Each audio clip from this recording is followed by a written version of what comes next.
السلام علیکہ یا رسول اللہ وعلی آلک و اصحابک یا حبیب اللہ الصلاۃ والسلام علیکہ یا نبی اللہ وعلی آلک و اصحابک یا نور اللہ۔ ماہ ربیع الثانی کی آج 9ویں شب ہے اور یہ بڑی 11ویں شریف کا مہینہ کہلاتا ہے، اور بڑی 11ویں شریف کہنے کی جو وجہ ہے، حضور سیدنا پیران پیر شیخ عبد القادر جیلانی رحمۃ اللہ تعالی علیہ کا عرس مبارک جو ہے وہ اس مہینے میں ہوتا ہے، اس وجہ سے اس کو بڑی 11ویں کہا جاتا ہے۔ آپ کا یوم وصال جو ہے یہ بھی ایک چیز ہے، عام طور پہ لوگوں کے ذہنوں میں نہیں رہتا کہ غوث پاک کی پیدائش ہے یا غوث پاک کا وصال اس مہینے میں ہے۔ تو یاد رکھیں، غوث پاک جب پیدا ہوئے تھے تو آپ نے پیدا ہوتے پہلے دن ہی روزہ رکھا تھا، تو اس کا مطلب ہے آپ ماہ رمضان میں پیدا ہوئے تھے، تو آپ کی پیدائش جو ہے 1 رمضان مبارک ہے، اور آپ کا جو وصال ہے وہ جو ہے وہ دن 10واں اور رات 11ویں تھی ماہ ربیع الثانی کی۔ تو اس اعتبار سے دنیا بھر میں جو ہے غوث پاک رحمۃ اللہ تعالی علیہ کے جو ماننے والے ہیں وہ آپ کی محبت میں آپ کے لیے جو اصال ثواب کا اہتمام کرتے ہیں اسی کو 11ویں شریف کہا جاتا ہے۔ 11ویں شریف کوئی نئی چیز نہیں ہے، وہی قرآن حدیث میں جو اصال ثواب کا کنسیپٹ دیا گیا ہے اسی کا ایک نام، جیسے ہمارے ہاں مختلف نام جو ہے مختلف چیزوں کے لیے جو ہے مستعمل ہو جاتے ہیں، استعمال ہوتے ہیں۔ مثال کے طور پہ مدارس کے اندر جو ہے وہ ایک محفل ہوتی ہے، اس کو کہتے ہیں ختم بخاری کی محفل، تو یعنی جب بخاری شریف مکمل ہوتی ہے تو یہ ہر مسلک کے مدرسے میں ہوتی ہے، اور کوئی بھی اس کو ناجائز نہیں کہتا، حالانکہ نہ یہ صحابہ کے دور میں تھی، نہ تابعین کے، نہ تبع تابعین کے، یہ اس محفل کا نام ختم بخاری کی محفل رکھ دیا گیا۔ اسی طرح مدارس کے جو ہے وہ سالانہ جو ہے یوم تاسیس ہوتے ہیں، جو بڑے مدارس ہیں، یعنی یوم تاسیس سے مراد جس دن اس مدرسے کی بنیاد رکھی گئی اس پر محافل ہوتی ہیں۔ اسی طرح مختلف تنظیموں کے، اسلامک تنظیموں کے بھی اور باقی جو سیاسی پارٹیز ہیں ان کے بھی یوم تاسیس ہوتے ہیں۔ تو یہ ایک نام بعد میں رکھے گئے ہیں، لیکن اصل جو مقصد ہے وہ دیکھا جائے گا کہ وہ کیا ہے، وہ کہیں شریعت کے مخالف تو نہیں ہے۔ تو بہرحال جو 11ویں شریف ہے یہ الحمدللہ سارا شریعت کے دائرے میں رہ کے اصال ثواب ہی کا ایک نام 11ویں شریف ہے۔ کوئی 11ویں نہ کہے، صرف اتنا کہہ لے میں جو ہے وہ شیخ عبد القادر جیلانی کے اصال ثواب کے لیے کر رہا ہوں تو بھی ٹھیک ہے، کوئی حرج نہیں ہے اس میں۔ بات ایک ہی ہے، اصل مقصد ہے کہ اللہ کے اولیاء سے ایک نسبت قائم رہنی چاہیے، ان سے تعلق قائم رہنا چاہیے۔ اب یہ اللہ کے ولی ہیں کون، ان کی نشانیاں کیا ہیں، علامات کیا ہیں، کس کو ہم ولی کہہ سکتے ہیں، کس کو نہیں کہہ سکتے، تو اس حوالے سے اللہ تبارک و تعالیٰ نے قرآن پاک کے اندر بھی جو اولیاء کی علامات بیان کی ہیں، ایک مشہور جو آیت کریمہ ہے، الا ان اولیاء اللہ لا خوف علیہم ولا هم یحزنون الذین آمنوا وکانوا یتقون۔ وہاں بھی جو اولیاء اللہ کی شان بیان کی گئی ہے وہ یہ ہے کہ اولیاء جو ہے ان کو نہ کچھ خوف ہوتا ہے نہ کچھ غم ہوتا ہے، جو اللہ کے ولی ہوتے ہیں، اور ساتھ ہی ان کی علامت بھی بیان کر دی کہ یہ اللہ کے ولی ہیں کون سے، تو فرمایا کہ یہ جو ہے وہ ہوتے ہیں الذین آمنوا وکانوا یتقون، کہ یہ ایمان والے ہوتے ہیں۔ الذین آمنوا یہ وہ لوگ ہوتے ہیں جو ایمان والے ہیں، یعنی ولی کی جو پہلی صفت ہے جو قرآن میں بیان ہوئی ہے وہ ہے کہ وہ ایمان والا ہوگا۔ بے ایمان کبھی ولی نہیں ہو سکتا، منافق کبھی ولی نہیں ہو سکتا، جس کے دل میں جو ہے وہ ایمان نہیں ہے وہ کبھی ولی نہیں ہو سکتا۔ ولی وہی ہوگا کہ جس کے دل کے اندر ایمان ہے۔ اور دوسری کیا فرمایا، الذین آمنوا وکانوا یتقون۔ اب جو ہے ایک ماشاءاللہ سر بھی بیٹھے ہیں، وکانوا یتقون، جب جو ہے کانا یکون، یہ اس طرح کے ایک کہا جاتا ہے مضارع کا صیغہ، یعنی فیوچر کا صیغہ عربی میں، تو جو فیوچر کا صیغہ ہے اس پر جو ہے کانا جیسا لفظ آتا ہے تو یہ اس کو پاس کنٹینیو ٹینس کے اندر کر دیتا ہے، ماضی استمراری عربی میں سے کہا جاتا ہے، پاس کنٹینیوس ٹینس ہو جاتا ہے۔ وَقَانُوا يَتَّقُونَ، یہ وہ لوگ ہیں کہ جو پہلے سے متقی چلے آ رہے تھے، یعنی زمانہ ماضی میں، گزرے ہوئے زمانے میں یہ تقوی کے ساتھ متصف رہے ہیں، یعنی ان کی طبیعتوں کے اندر جو ہے وہ تقوی رہا ہے، پرہیزگاری رہی ہے، خوف خدا رہا ہے۔ تو اللہ کے ولیوں کی علامت یہ اللہ تعالیٰ نے بیان کی ہے۔ اور ایک دوسری جگہ پہ ارشاد فرمایا، ان اولیاءہ الا المتقون، کہ اللہ کے ولی نہیں ہوتے مگر وہی لوگ کہ جو متقی ہیں۔ یعنی جو تقوی کے ساتھ جو ہے متصف ہوتے ہیں، ان کے اندر تقوی ہوتا ہے، تو تقوی والے جو ہے وہ متقی لوگ ہیں وہ اللہ کے ولی ہوتے ہیں۔ تو اس لیے جو ہے نا ولی کی ایک بنیادی علامت یہ ہے کہ وہ ایمان والا ہوگا، اور اس کے بعد اگلی بات یہ ہے کہ اس کے اندر تقوی ہوگا، مراد اللہ کا ڈر ہوگا، خوف خدا رکھنے والا ہوگا۔ جس کے اندر ایمان نہیں ہے، اللہ نہ کرے کوئی شخص جو ہے وہ صحابہ کو گالیاں دیتا ہے، یا اہل بیت اطہار کا دشمن ہے، یا جو ہے وہ نبی کریم علیہ السلام کے بارے میں ایک غلط کانسیپٹ رکھتا ہے، یا اللہ تبارک و تعالیٰ کی ذات کے بارے میں جو ہے وہ غلط جملے بولتا ہے، تو ایسا شخص کبھی بھی اللہ کا ولی نہیں ہو سکتا، کیونکہ پہلی شرط اس کے اندر نہیں پائی جا رہی۔ وہ بھلے اپنے آپ کو سید کہے، اپنے آپ کو جتنا مرضی بڑے سے بڑا رتبہ بھی کہہ لے، لیکن اگر وہ گستاخ صحابہ ہے، گستاخ اہل بیت ہے، یا گستاخ اولیاء ہے، کیونکہ اللہ کے ولیوں سے دشمنی رکھنا یہ بھی اللہ سے دشمنی رکھنا ہوتا ہے۔ اللہ کے ولیوں کی تحقیر کرنا، ان کی شان کے خلاف باتیں کرنا، یہ بھی جو ہے یہ اللہ تعالیٰ کی گویا کہ شان کے خلاف باتیں کرنا ہوتا ہے، تو اللہ تعالیٰ اس بات کو بھی ناپسند کرتا ہے، لہذا ایسا شخص بھی کبھی اللہ کا ولی نہیں ہو سکتا۔ یہ بنیادی چیز تھی جس کو جو ہے وہ قرآن پاک میں بیان کیا گیا ہے کہ ان اولیاء الا المتقون، شرط لگا دی گئی کہ ہرگز ولی ہو ہی نہیں سکتے، یعنی اللہ کے ولی نہیں ہو سکتے الا المتقون، مگر وہ لوگ کہ جو تقوی والے ہوتے ہیں، جو متقی ہوتے ہیں۔ اللہ تبارک و تعالیٰ کے محبوب صلی اللہ تعالیٰ علیہ وآلہ وسلم ارشاد فرماتے ہیں،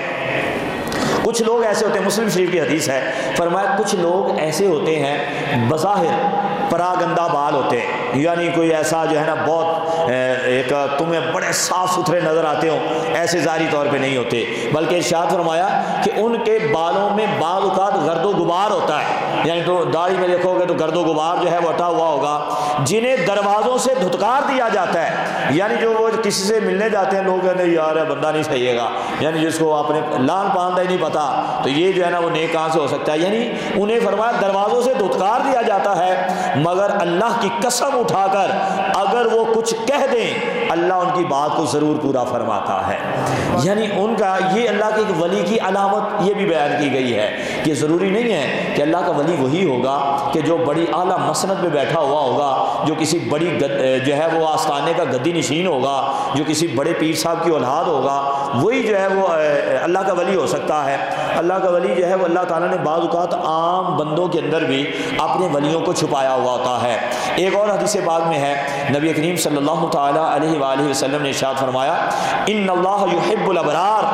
اللہ تبارک و تعالیٰ نیک لوگوں کو پسند کرتا ہے۔ فرمایا الاتقیاء الاخفیاء، وہ نیک لوگ کہ جو متقی ہوتے ہیں، جو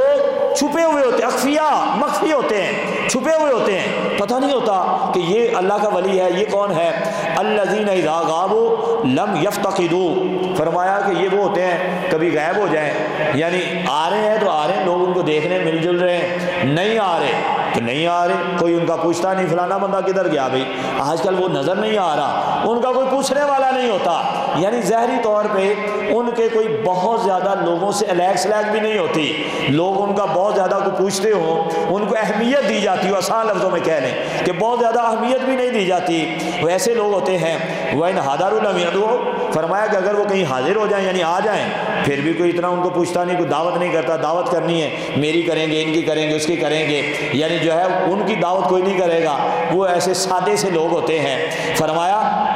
وَلَمْ يَعْرِفُوا قُلُوبَهُمْ مَصَابِيحَ الْهُدَىٰ، لیکن ان کے جو دل ہوتے ہیں نا وہ ہدایت کے چراغ ہوتے ہیں، ہدایت کے سرچشمے ہوتے ہیں، وہاں سے ہدایت پھوٹ رہی ہوتی ہے، ان کی نگاہوں سے لوگ نیکیوں کی طرف آ جاتے ہیں۔ وہ اللہ کی بارگاہ میں کوئی بات کہہ دیں، مجذوب ٹائپ کے آدمی جسے کہہ لیں، اللہ کی بارگاہ میں کچھ کہہ دیں، اللہ تبارک و تعالیٰ ان کے کہے ہوئے کی لاج رکھ لیتا ہے۔ ایک اور حدیث پاک میں ہے، طبرانی شریف کی حدیث ہے، میرے آقا صلی اللہ تعالیٰ علیہ وآلہ وسلم نے ارشاد فرمایا لِكُلِّ شَيْءٍ مَعْدِنٌ، ہر چیز کے لیے خزانہ ہوتا ہے، ہر چیز کا کیا ہوتا ہے؟ خزانہ ہوتا ہے، علم کا بھی خزانہ ہوتا ہے، مال کا بھی خزانہ ہوتا ہے، اسی طرح ہر چیز کا خزانہ ہوتا ہے۔ فرمایا لِكُلِّ شَيْءٍ مَعْدِنٌ، ہر چیز کا ایک خزانہ ہوتا ہے، وَمَعْدِنُ التَّقْوَى قُلُوبُ الْعَارِفِينَ، اور تقوی کا جو خزانہ ہے وہ نیک لوگوں کا، متقی لوگوں کے دل ہوتے ہیں۔ وہ یہاں خزانہ چھپا ہوا ہوتا ہے جو تقویٰ ہوتا ہے، یعنی نیک لوگوں کے دلوں میں تقویٰ ہوتا ہے۔ ایک اور حدیث پاک میں ہے، میرے آقا صلی اللہ تعالیٰ علیہ وآلہ وسلم نے ارشاد فرمایا، من احان لی ولیا فقد بارزنی بالمحاربہ، جس نے، بخاری شریف کی حدیث ہے، جس نے میرے کسی ولی کے ساتھ دشمنی کی، یعنی اس کے ساتھ جو ہے اس نے مخالفت کی، بارزانی، جس نے جو نا دشمنی کی، فرمایا میرے ولی کی توہین کی، اس نے میرے ساتھ اعلان جنگ کر دیا ہے۔ تو یہ جو ہے چند ایک احادیث جو تھی میں نے جو ہے وہ آج کے اس درس کے لیے جو ہے ذہن تھا کہ آپ کو جو ہے وہ سناؤں گا، اور بھی اس کے علاوہ بخاری و مسلم کی بہت ساری احادیث ہیں۔ ایک حدیث میں نے مشتاق قاضی صاحب کو اس دن جو ہے درس کے اندر بھی جو ہے من عاد علی ولی فقد آذنتہ بالحرب، وہ حدیث قدسی ہے، وہ آپ کو سنائی تھی، اور وہ مشہور حدیث پاک ہے، آپ سب جانتے ہیں کہ جس نے میرے کسی بھی ولی کے ساتھ جو ہے وہ دشمنی رکھی اور جو ہے اس کے خلاف میرا اعلان جنگ ہے، اور اللہ تبارک و تعالیٰ اپنے ولیوں کو کتنا اپنا قرب دے دیتا ہے، تو فرمایا کہ حتی احبہ ومن احببتہ، جس سے میں جو ہے محبت کرتا ہوں، قلت سمعہ الذی یسمع بہ وبصرہ الذی یبصر بہ ویدہ التی یبطش بہا ورجلہ التی یمشی بہا، میں اس کے کان بن جاتا ہوں جس کے ذریعے وہ سنتا ہے، میں اس کی آنکھیں بن جاتا ہوں جس کے ذریعے وہ دیکھتا ہے، میں اس کے ہاتھ بن جاتا ہوں جس کے ذریعے وہ پکڑتا ہے، اور رجلہ التی یمشی بہا، میں اس کے پاؤں بن جاتا ہوں جس کے ذریعے وہ چلتا ہے، والا ان سالانی، جب وہ میرے اتنا قریب آ چکا ہوتا ہے میں اس کو اتنا نواز دیتا ہوں، تو پھر جب وہ مجھ سے سوال کرتا ہے، کچھ مانگتا ہے، والا ان سالانی لاعطینہ، تو میں اسے ضرور عطا کرتا ہوں، والا ان استعاذنی، اور مجھ سے پناہ مانگ لے اپنے لیے یا کسی کے لیے، لاعیذنہ، تو میں اسے ضرور پناہ عطا کرتا ہوں۔ یہ جو ہے وہ اللہ تعالیٰ نے اپنے ولیوں کو جو ہے ایک سمجھ لے کہ مرتبہ دیا ہے، اپنے ولیوں کو ایک شانیں دی ہیں، کیونکہ یہ اللہ کے ولی ہیں نا، اللہ کے قریب آ گئے ہیں، یہ تقوی و پرہیزگاری کے ذریعے سے۔ دیکھیں حضور سیدنا شیخ عبد القادر جیلانی غوث پاک رحمۃ اللہ تعالی علیہ مادرزاد ولی تھے۔ کیا تھے؟ مادرزاد ولی، یعنی آپ کی والدہ کہتی ہیں کہ میں بعض اوقات جو ہے جب میرا یہ بیٹا میرے پیٹ میں تھا تو میں بعض اوقات چھینک لیتی، تو چھینک میں کہتی الحمدللہ، تو میرے پیٹ سے آواز آتی یرحمک اللہ، اے ماں اللہ تجھ پہ رحم فرمائے، یعنی میرا بچہ جو ہے میرے پیٹ سے مجھے جو ہے وہ آواز دیا کرتا تھا۔ تو یہ مادرزاد ولی تھے، لیکن اس کے باوجود جو ہے انہوں نے گھر میں جو ہے پہلے قرآن پاک پڑھا، تربیت حاصل کی، جب تھوڑے بڑے ہوئے اپنی ماں سے کہنے لگے ماں میں نے جو علوم یہاں تھے وہ سیکھ لیے، اب سیکھنے کے لیے میں نے بغداد جانا ہے۔ غوث پاک رحمۃ اللہ تعالیٰ علیہ جو ہے وہ اصل تو جیلان کے تھے نا، غوث پاک رحمۃ اللہ تعالیٰ علیہ عربی نہیں تھے، آپ جو ہے اجمی تھے، آپ جو ہے یہ افغانستان کے تھے، یہاں سے گئے تھے آپ جو ہے، تو آپ رحمۃ اللہ تعالیٰ علیہ نے والدہ سے اجازت لی کہ میں نے بغداد پڑھنے کے لیے جانا ہے۔ بغداد اس ٹائم علم و عمل کا جو ہے وہ ایک بڑا سمجھ لو کہ قلعہ شمار ہوتا تھا، اسلامی مرکز تھا بڑا جو ہے۔ آپ اپنی ماں سے اجازت لے کے چلے گئے، ماں کہتی نہیں بیٹا تم سید ہے، تو جو ہے سیدوں کی آل ہے، تو پڑھ گیا جو پڑھنا تھا، اب یہیں پہ بیٹھ اور گھر میں سارا سنبھال جو ہے مریدوں کو آگے۔ نہیں، ماں نے کہا ٹھیک ہے بیٹا جاؤ پڑھنے کے لیے، پڑھ کے وہاں رہنا اور علم دین کی، سرکار کے دین کی خدمت کرنا، اور اب تیری اور میری ملاقات کل قیامت والے دن ہی ہوگی۔ یعنی ایسا ماں نے جو اپنے بیٹے کو تیار ایک ذہنی طور پہ کہ بیٹا جانا چاہ رہا ہے، ماں اس سے پہلے بھیجنا چاہ رہی کہ ہاں بیٹا جاؤ، جا کے جو ہے وہ دین کی خدمت کرو۔ اور پھر آپ بغداد میں آئے اور آ کے آپ نے جو ہے کئی سال تک جو ہے آپ فرماتے ہیں کہ مجھ پہ ایسے فاقوں کا دن تھے کہ میں درختوں کے پتے کھا کے گزارا کیا کرتا تھا، میں جو ہے وہ کئی دن تک جو ہے کچھ کھانے کو نہیں ملتا تھا، اس طرح سے کئی سال گزرے ہیں غوث پاک رحمۃ اللہ علیہ کے۔ جب جو ہے یہ سارا معاملہ مطلب جو ہے نا یوں کہہ لیں کہ ایک سیڑھیاں تھی وہ طے ہو گئیں، آپ فرماتے ایک دن جو ہے نا وہ میں اپنے کمرے میں بیٹھا تھا، مولا کائنات مولا علی شیر خدا جو ولایت کے جو ہے وہ سرتاج بادشاہ ہے، مولا علی جو ہے میرے پاس تشریف لائے اور مجھے آگے کہنے لگے عبد القادر اب تم نے بہت پڑھ لیا ہے، تقویٰ بھی بڑا آ گیا ہے، اب لوگوں کو تبلیغ کیا کرو، لوگوں کو جو ہے درس دیا کرو، اب جو ہے لوگوں کو پڑھانا شروع کرو۔ تو آپ نے کہا کہ حضور مجھے جو ہے وہ تھوڑی سی حیا آتی ہے، مجھے شرم آتی ہے، لوگوں کا سامنا نہیں ہوتا، اتنے لوگ ہوتے ہیں میں کیسے جاؤں گا۔ تو جو ہے نا فرماتے ہیں کہ مولا علی نے اپنی زبان نکالی اور میرے منہ میں ڈال دی اور فرمایا اس کو چوسو۔ مولا علی کی زبان کو میں نے چوسا، کہہ رہے جیسے میں چوس کے پیچھے ہوا نا تو میرے جسم میں جیسے ایک بجلی سی کود گئی اور وہ جو ڈر خوف تھا وہ سارا نکل گیا۔ میں نے عرض کیا حضور مجھے فرمائے کہاں کھڑا ہونا ہے، میں کہاں کھڑے ہو کے بیان کروں؟ تو مولا علی نے فرمایا کہ باہر نکلو، لوگ تمہارا انتظار کر رہے ہیں۔ یہ ایک پورا سمجھ لے کہ ایک سلسلہ ہوتا ہے۔ اب جو ہے سرکار غوث پاک رحمۃ اللہ علیہ جو کہ مولا علی کے نواسے ہیں، حسنی حسینی سید ہیں، آپ جو ہے وہ باہر نکلتے ہیں، دیکھا تو بار ولیوں کی پوری دنیا سے گویا کہ ولی آئے ہوئے ہیں، اور جو ہے نا وہ ایسے جو ہے کھڑے ہوئے۔ مولا علی نے ہاتھ پکڑا اور آگے کیا، فرمایا کہ آپ بیان کرو۔ پھر آپ نے جو معرفت کی باتیں کی، سبحان اللہ، وہ ایک الگ پورا ٹاپک ہے کہ آپ نے وہاں کیا پورا بیان کیا، اور پھر جو ہے نا ولیوں نے آپ کے ہاتھ پہ آ کے بیعت کی، آپ کے جو ہے نا وہ آ کے قدم چومے کہ مولا علی نے جو ہے نا اس کو ہمارا بادشاہ بنا دیا ہے، سبحان اللہ۔ تو بہرحال حضور غوث پاک رحمۃ اللہ تعالی علیہ مادرزاد ولی تھے، اس کے باوجود آپ نے علم سیکھا، اس کے باوجود جا کے جو ہے مشقتیں کی، جسے کہتے ہیں کہ آپ نے مجاہدات کیے، آپ نے جا کے جو ہے نا وہ جنگلوں کے اندر کتنے کتنے جب مہینے گزارے اللہ تبارک و تعالیٰ کی عبادت کے لیے جو ہے، اور آپ نماز کے لیے مسجد میں آیا کرتے تھے، اور جو ہے وہ آپ ایک عرصہ گزر گیا، آپ فرماتے ہیں کہ میں نے ایک طویل عرصے تک رات میں 2 نفلوں کے اندر پورا قرآن پاک میں پڑھتا رہا ہوں، یعنی یہ آپ تلاوت قرآن کا یہ عالم تھا۔ تو اس کے بعد جو ہے اللہ تبارک و تعالیٰ نے پھر جو ہے نا وہ ایسا آپ کو رتبہ عطا فرمایا ہے کہ آپ جو ہے ساری دنیا کے ولی، اب جو آپ کے بعد جتنے اولیاء ہوں گے ان سب کی سرداری آپ کو عطا فرما دی گئی ہے۔ اس سے دنیا میں 3 غوث اعظم ٹوٹل جو ہے 3 غوث اعظم، کتنے؟ 3 غوث اعظم جو ہے وہ ہوں گے۔ پہلے غوث اعظم امام حسن رضی اللہ تعالیٰ عنہ، دوسرے غوث اعظم شیخ عبد القادر جیلانی، اور تیسرے غوث اعظم ابھی آنے ہیں وہ حضرت امام مہدی رضی اللہ تعالیٰ عنہ۔ تو یہ سارے جو ہے سید، غوث اعظم صرف سیدوں میں ہوتے ہیں، سیدوں کے علاوہ سرکار کی آل کے علاوہ غوث اعظم نہیں ہو سکتا۔ تو پہلا غوث اعظم جو ہے وہ امام حسن ہے، دوسرے جو ہے شیخ عبد القادر جیلانی، اور تیسرے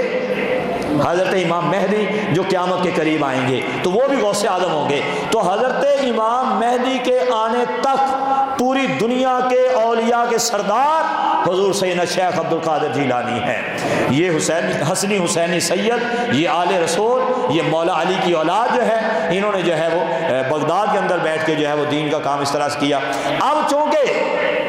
یہ سید، ان کے والد سید جو ہے وہ، ان کے والد جو ہے بڑے ایک بہت بڑے اللہ کے ولی تھے، ان کی والدہ ولیہ تھی سیدہ ام الخیر۔ سید ابو صالح موسیٰ جنگی دوست جو ہے، آپ کے والد فرماتے ہیں کہ جس رات میرے گھر عبد القادر کی ولادت ہوئی نا، تو اس رات میں اپنے کمرے میں تھا، تو میں نے ایک دم جو ہے نا وہ صحن میں باہر روشنی محسوس کی۔ جب میں باہر گیا تو نبی کریم صلی اللہ تعالیٰ علیہ وسلم اپنے یاروں کے ساتھ اور مولا علی کو لے کے جو ہے حضور جو ہے میرے صحن میں آئے ہوئے ہیں۔ تو میں نے جا کے قدم بوسی کی، دست بوسی کی، اور عرض کیا یا رسول اللہ صلی اللہ علیہ وسلم آپ خیریت سے؟ آج یہاں کرم فرمایا، مجھے بلا لیتے۔ تو حضور نے فرمایا کہ ہم تجھے مبارک دینے آئے ہیں، تیرے گھر میں ایک ایسا بیٹا آنے والا ہے جیسے میرا رتبہ نبیوں میں ہے، اس کا ایسے ہی رتبہ اللہ کے ولیوں میں ہوگا۔ یہ ان کے آنے سے پہلے خوشخبریاں دی جا رہی ہیں، اتنے بڑے اللہ کے ولی ہیں۔ بہرحال ان کے والد جو میں بیان کر رہا تھا، ان کے والد جو ہے بہت بڑے اللہ کے ولی، ان کی والدہ ام الخیر فاطمہ رضی اللہ تعالیٰ عنہ، وہ بہت بڑی اللہ کی ولیہ تھی۔ وہ پورا ایک واقعہ آپ کو پتہ ہی ہے کہ جب ان کے جو ہے نانا جو ہے جنگی، ان کے نانا جو ہے انہوں نے آپ کا اپنی بیٹی کا نکاح کیا تھا، تو کیا کہا تھا کہ ایک ایسی بھی لڑکی ہے جو ہے نا نبینی ہے، گونگی ہے، جو بہری ہے، جو ہاتھ پاؤں سے معذور۔ بعد میں کہا کہ اس مراد یہ تھی کہ آج تک شریعت کے خلاف اس نے کوئی کام نہیں کیا، غیر مرد پر اس کی آج تک نظر نہیں پڑی۔ تو ایسی ماں جو ہے جب جو ہے وہ غوث پاک کو ملی، تو یعنی ماں باپ دونوں ولی، آپ کے نانا ولی، آپ کی نانی ولیہ، آپ کی پھپھیاں ولیہ، آپ کے چچا ولی، آپ کے بیٹے ولی، سارا ولیوں کا خاندان ہے، یعنی یوں کہہ لیں کہ ایک ولیوں کے گدی نشین۔ اور اب آپ جو ہے حضور غوث پاک رحمۃ اللہ تعالیٰ علیہ ایک گدی نشین کی، ایک اللہ کے ولی کی، کہ کس کے ہاتھ میں ہاتھ دیا جائے، کسے جو ہے وہ پیر بنایا جائے، اس کے لیے آپ فرماتے ہیں کہ اس کے اندر کیا خوبیاں ہونی چاہیے۔ تو غوث پاک رحمۃ اللہ تعالیٰ علیہ فرماتے ہیں کہ کوئی بھی جو مسند ولایت پر جب بیٹھتا ہے، جب اسے جو ہے وہ کسی جو ہے وہ ایک ولی ہیں ان کا آگے ان کا سمجھ لے کہ گدی نشین بنایا جاتا ہے، ایک ان کا جانشین بنایا جاتا ہے، تو فرماتے ہیں کہ اس کے اندر 12 چیزوں کا ہونا ضروری ہے۔ کتنی؟ 12 چیزوں کا۔ اب وہ فرمایا جو آپ نے تفصیل بتائی نا، فرمایا کہ دو چیزیں اللہ تبارک و تعالیٰ کی اس کے اندر ہونی چاہیے، یعنی صفات الہیہ میں سے دو چیزیں حضور کی صفات میں سے، دو سیدنا صدیق اکبر کی صفات میں سے، دو حضرت عمر فاروق اعظم کی صفات میں سے، دو سیدنا عثمان غنی کی صفات میں سے، اور دو مولا کائنات کی صفات میں سے ہونی چاہیے۔ پھر جو ہے فرمایا کہ وہ گدی نشین، وہ جانشین، وہ آگے جو ہے نا اپنے آبا کا، اپنے بڑوں کا جو ہے ایک نائب بننے کی صلاحیت رکھتا ہے۔ تو آپ نے وہ جو خصلتیں بیان کی، وہ جو عادات بیان کی، وہ جو صفات بیان کی، کہ جو سب سے پہلے آپ نے کہا کہ اللہ تبارک و تعالیٰ کی صفات جو اس کے اندر ہونی چاہیے، فرمایا کہ پہلی صفت ہے کہ اس کے اندر جو ہے دو عیب پوشی اور رحم دلی ہونی چاہیے۔ ہم سارا دن گناہ کرتے ہیں، ہو جاتے ہیں، اللہ نے کبھی لوگوں کے سامنے ظاہر کیا ہے؟ لوگ تو ہمیں یہی سمجھتے ہیں کہ بڑا نیک بندہ ہے، لوگ تو ہمیں اچھا سمجھتے ہیں، سچا سمجھتے ہیں لوگ ہمیں جو ہے نا، لیکن اندر سے ہم کیا وہ ہمیں پتہ ہے۔ اللہ کیا ہے؟ پردہ پوشی کرنے والا ہے۔ تو فرمایا کہ جو اللہ کی یہ صفت ہے نا، یہ اس کے اندر ہونی چاہیے، پردہ پوشی کرے۔ مرید آئیں گے، اپنی کہانیاں سنائیں گے، یہ ہے، یہ حضور یہ ہو گیا، اب وہ جانے کے بعد سنائیں اے جڑا آیا نہیں اے مسئلے جی اے وہ فلانا ہے، اے نہیں کر رہا ہے۔ نہیں، ولی پردہ پوشی کرنے والے ہوتے ہیں، وہ لوگوں کے عیب نہیں کھولتے، چھپانے والے۔ دوسری کیا فرمایا؟ رحم دلی۔ رحم دلی سے مراد اللہ تعالیٰ تو دل سے پاک ہے، مراد جیسے اللہ تبارک و تعالیٰ اپنی ساری مخلوق کے لیے رحیم و کریم ہے، ایسے ولی بھی جو ہے تمام مسلمانوں کے لیے رحیم ہونا چاہیے، اس کے دل کے اندر رحم ہونا چاہیے، اس کے دل کے اندر جو ہے دل کی سختی والا جو ہے وہ فرماتے ہیں کہ جانشین نہیں ہو سکتا۔ دو خصلتیں جو ہے فرمایا، دو عادتیں جو ہے وہ نبی کریم علیہ السلام کو اس کے اندر ہونی چاہیے، شفقت اور رفاقت، یعنی حضور علیہ السلام جیسے صحابہ پہ شفقت فرماتے تھے، ہر صحابی یہی سمجھتا تھا سب سے زیادہ پیار مجھے سے ہی کرتے ہیں، تو ایسے ہر مرید یہی سمجھے، ہر ماں جانے والا جو ان کی صحبت میں جا کے بیٹھے وہ یہی سمجھے سب سے زیادہ تعلق میرا ہی ہے ان کے ساتھ جو ہے۔ اور رفاقت کا بھی یہی معنی ہے، یعنی شفقت اور رفاقت، کہ جو ان کے رفیق ہوں، جو ان کے دوست بن جائیں، یہ دوستی ناتا نہ توڑے، وہ توڑنا چاہے تو توڑ کے چلے جائیں۔ حضور نے اپنی بارگاہ سے کبھی کسی کو جدا نہیں کیا، جو آیا ہے حضور نے اسے گلے سے لگایا ہے، حتیٰ کہ حضرت حبشی رضی اللہ تعالیٰ عنہ، جس نے حضور کے چچا حضرت حمزہ کو شہید کر کے کلیجہ نکال کے لے جا کے ہندا کو دیا تھا، تو یہ حبشی جب جو ہے فتح مکہ کے موقع پہ آئے کہ یا رسول اللہ مجھے معاف کر دیں، میں ایمان لانا چاہتا ہوں، تو حضور علیہ السلام نے ان کو بھی معاف کر دیا، فرمایا کہ ٹھیک ہے تمہیں معاف کیا، ایمان تمہارا قبول ہے، لیکن ذرا میرے سامنے نہ آنا کرنا کہ تمہیں دیکھ کے مجھے اپنا چچا یاد آ جاتا ہے۔ تو بہرحال یہ یعنی حضور ایسے جو ہے وہ رفاقت نبھانے والے، کہ آپ ایسی رفاقت ہونی چاہیے جو ہے وہ اللہ کے ولی میں۔ سیدنا صدیق اکبر کی دو جو ہے وہ آپ نے فرمایا کہ وہ صادق ہو، سچا ہو اور سچائی کا ساتھ دینے والا ہو، یہ دو اس کے اندر ہونی چاہیے، کہ خود سچا ہو، جھوٹا نہ ہو، جھوٹا اللہ کا ولی نہیں ہوتا، اور دوسرا کیا ہے؟ سچائی کا ساتھ دینے والا ہو، حق کا ساتھ دینے والا ہو، جھوٹ کا ساتھ دینے والا ولی نہیں ہو سکتا، گدہ نشین ہو سکتا ہے، گدی نشین نہیں ہو سکتا۔ چوتھی جو فرمائی کہ سیدنا عمر فاروق اعظم رضی اللہ تعالی عنہ سے جو ہے دو عادات اس کے اندر ہونی چاہیے، فرمایا کہ ایک چیز اس کے اندر یہ ہو کہ امر بالمعروف کرنے والا ہو، اور دوسری یہ ہو کہ نہی عن المنکر کرنے والا ہو، یعنی لوگوں کو جب نیکی میں سستی کرتا دیکھے تو نیکی کی دعوت دے، اور جب لوگوں کو برائیوں میں پڑتے دیکھے تو انہیں برائیوں سے منع کرے۔ یہ سیدنا فاروق اعظم رضی اللہ تعالیٰ عنہ کی ایک مجموعی طور پہ مسلمانوں کے لیے آپ کی خصلت تھی کہ آپ نیکی کی دعوت دینے اور برائی سے منع کرنے کے اندر کسی کا جو نا وہ لحاظ نہیں کرتے تھے کہ یہ ناراض ہو جائے گا، یہ یوں ہو جائے گا، بہرحال ان کا ایک اپنا روب، ایک اپنا دبدبہ، ایک اپنا طریقہ کار تھا۔ فرمایا کہ سیدنا عثمان غنی کی دو خصلتیں اس میں ہونی چاہیے، نمبر ایک کہ وہ عبادت گزار ہو، اور دوسرا فرمایا کہ اس کے اندر سخاوت ہو، سخی ہو، یعنی عابد بھی ہو اور سخی بھی ہو۔ ولی کیا ہونا چاہیے؟ عبادت گزار ہونا چاہیے، اور ولی جو ہے سخی ہونا چاہیے، نرا لینے والا ہی نہ ہو، دینے والا بھی ہو۔ لے رہا ہے مرید، دے رہے اپنی مرضی سے دے رہے، کوئی حرج نہیں ہے، وہ مریدوں کی سعادت مندی ہے جو اپنے پیر کو دے رہے ہیں، لیکن پیر جو ہے جو آ رہا ہے لیے جا رہا ہے۔ حضور کی بارگاہ میں صحابہ لے کے آتے تھے، جب کوئی باغ میں پہلا پھل آیا سرکار کی بارگاہ میں، بازار میں کوئی پھل آیا خریدا، حضور کی بارگاہ میں گھر میں بعد لے کے جاتے تھے، لیکن حضور وہ جو لیتے تھے نا، لے کے فرماتے تھے فلانا کہاں ہے، فلانا کہاں ہے، کوئی بلا کے چلو یہ لے جاؤ، تم گھر لے جاؤ، یہ لے جاؤ، تم لے جاؤ، حضور آگے بانٹ دیا کرتے تھے۔ تو اللہ کے ولی بھی ایسے کرتے ہیں، ہم ان کو دے رہے ہوتے ہیں، وہ آگے جو ہے وہ آپ نے محتاج حاجت مند جو ان کی نظروں میں ہوتے ہیں فلاں ہمارا مرید جو ہے غریب ہے، وہ ان کی طرف جو ہے آگے بھجوا رہے ہوتے ہیں۔ تو یہ اللہ کے ولی کی ایک صفات میں سے ہے کہ وہ عابد تو ہوتا ہے، ساتھ جو ہے وہ سخی بھی ہوتا ہے، اللہ کی راہ میں دینے والا ہوتا ہے۔ اور آخری بات، مولا کائنات مولا علی شیر خدا کرم اللہ تعالی وجہہ الکریم کی دو صفات اس کے اندر ہونی چاہیے کہ ولی جو ہے اس کے پاس علم ہو اور ولی کے پاس شجاعت ہو، بہادری ہو، بزدل ڈرپوک نہ ہو، ہماری گل ہو پجا صاحب تو کیوں لگا ہے، تو ایسا نہ ہو، دین کے لیے ڈٹ جانے والا ہو، دین کے لیے، اپنی ذات کے لیے نہیں۔ اپنی ذات کے لیے تو اللہ کے ولی جو ہے نا وہ پتھر بھی کھا لیتے ہیں، اپنی ذات کے لیے تو تکلیفیں بھی برداشت کر لیتے ہیں، لیکن دین کے معاملے میں یہ شجاع ہو، بہادر ہو، اور دوسرا بات یہ علم ہو، جاہل نہ ہو، کہ جو علم والا ہوگا وہی جو ہے وہ آگے لوگوں کو علم سکھا سکے گا۔ وہ ایک بندہ میرے پاس آ گیا نا، کہنے لگا کہ قاری صاحب مجھے جو ہے نا نماز سکھا دیں، نماز نہیں آتی۔ تو میں جو ہے نا ویسے مجھے میرے پیر صاحب نے خلافت دے دی ہے، تو میرے 270 مرید بھی ہیں، 270 مرید ہیں، اور پیر صاحب کو نماز نہیں آ رہی۔ بہرحال میں نے کوشش کی 1-2 دن، لیکن وہ بڑی عمر کا تھا، 40-45 سال عمر تھی، زبان پہ نہیں چل رہی تھی۔ تو میں نے کہا ابھی رمضان کا مہینہ، آپ ایسا کریں 30 دن اعتکاف کر لیں ادھر فلانے مدینہ جا کے، ادھر میں نے ایک ذمہ دار کی ڈیوٹی لگائی، ان کو نماز کم از کم سکھا دو، لیکن 30 دن یاد رکھو جنہوں چس لگ جاتی نا ویلیاں کھان دی، وہ پھر جو ہے نا وہ اکثر جو ہے نا وہ کرتے نہیں۔ بہرحال وہ 30 دن وہاں رہا نہیں، اول تو تھوڑے دن رہا، لیکن وہ نا اس نے بعد تھوڑے دن رہ گئے، میری زبان پہ نہیں چڑھ گیا جی ان کی، چلو چلو، یعنی پیری مرید نہیں چھوڑی بھی، جب مریداں کی جان چھڑ دے نہیں نماز آ رہی تو وہ نہیں چھوڑنی، لیکن نماز نہیں آ رہی تو چل کے چلا گیا ہے۔ تو ایسے بھی بعض پیر ہوتے ہیں کہ اب چاہے بنیادی جو چیزیں ہیں وہی نہیں آتی، تو اب علم ہی نہیں ہے،